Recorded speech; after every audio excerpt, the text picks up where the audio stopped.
We're going to turn things over to Sierra Whaley now, who's taking a look at unique parts of history in Maine for Black History Month. Sierra? As we start our Black History Month coverage, we begin with an exhibition that tells the stories of Black soldiers who served in Maine during World War II. It all started with photographs that were archived at the Maine Historical Society.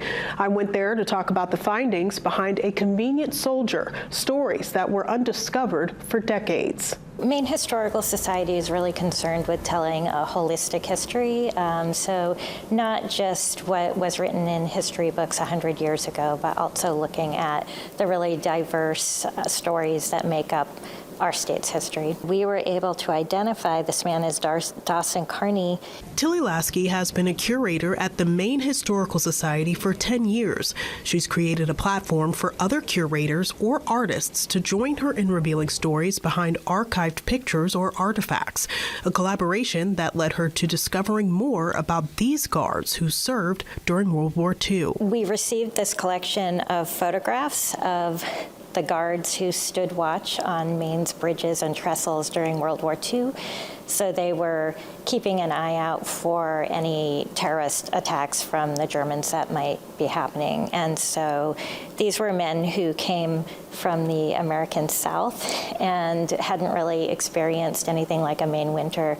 And so sometimes they lived with families and on farms, like in Yarmouth, which are the images that we have here.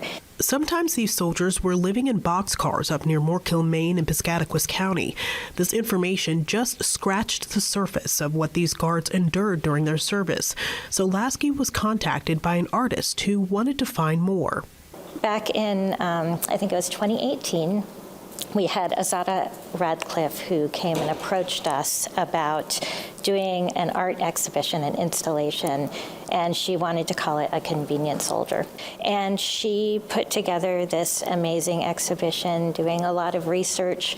And so she was able to actually put some names to the people that we didn't know their names.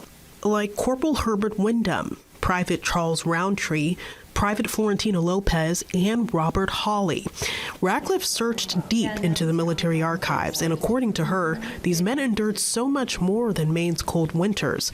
Some had awful living conditions and endured racism to no end, even though they were serving the country.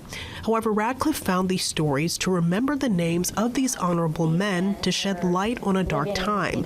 But Lasky says Radcliffe did this with her exhibition. Really helped us to see the humanity of these men who really guarded Maine during World War II for us. Later, we'll dive more into the stories of these guards. We'll share the good and some unfortunate experiences they faced. But no matter what they endured, they kept themselves as safe as they could to serve the United States of America.